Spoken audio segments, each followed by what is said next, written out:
Let's start off with some good news. We now have an abundance of information to help us identify our strengths and show where improvement is needed.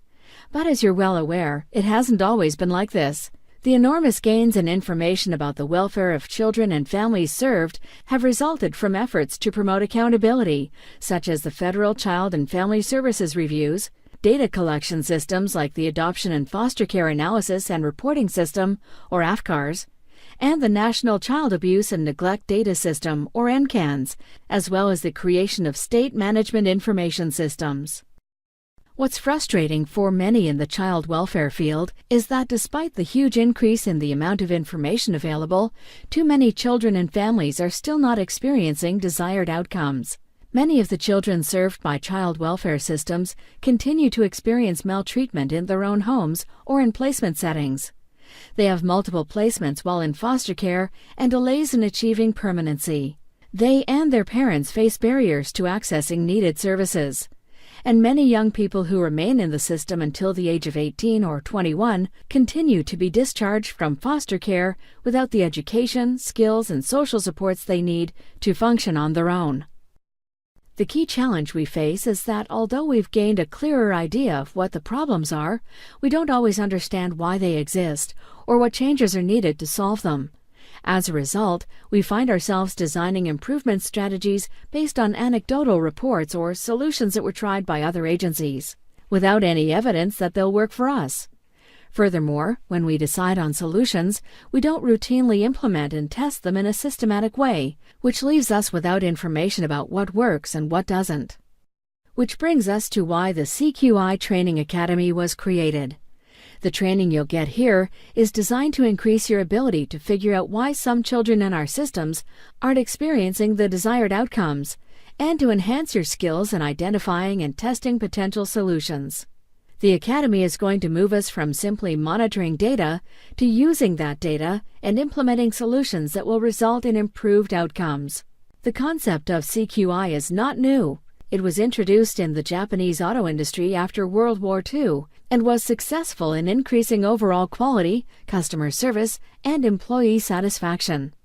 Over the years, CQI models and systems were adopted by other industries and in other countries, including the United States. Eventually, public service arenas also adopted CQI approaches. And now, as a well-established and highly regarded system, CQI has begun to show up in public child welfare organizations, although in many of them, it isn't yet fully functional. The major benefit of a fully implemented CQI system is that it helps us deliver more effective services, which are more likely to result in the outcomes we want. But how is continuous quality improvement defined?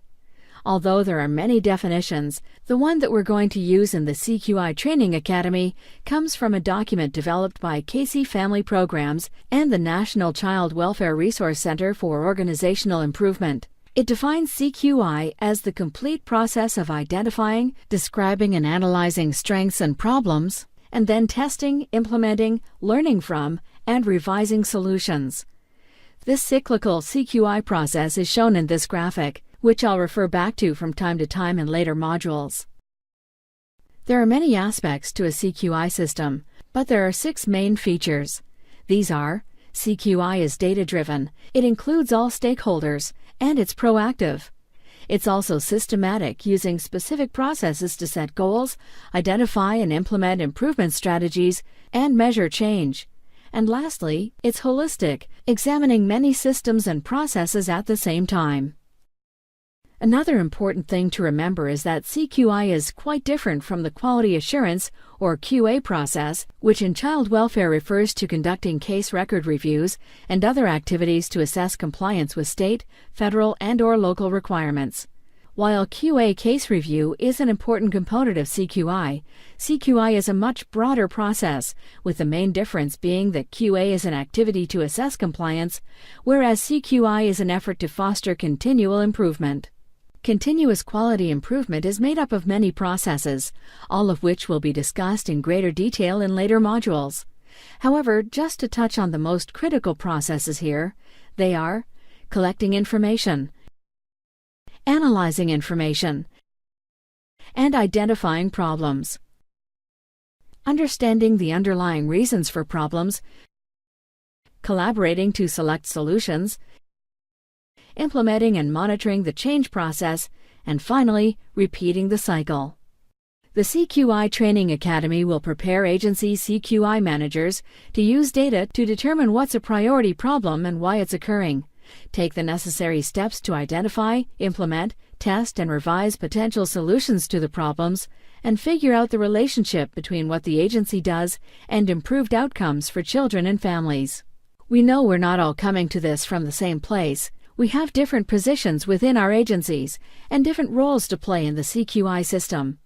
Some of us work in agencies where CQI has been functional for some time, and as a result, are further down the track with respect to knowledge of CQI processes. Others are just beginning their involvement with CQI. The rest are at various points in between. As we move through the units and modules, regardless of where we started, we'll all gain information that will enhance both our skills and understanding of the CQI process. Everyone involved needs the same understanding of the process and of the roles in the system. This training has been designed to achieve that goal. All aboard? In the next 2 modules of Unit 1, we'll look at systematic process for the CQI problem-solving function and the role of CQI managers in supporting agency problem-solving.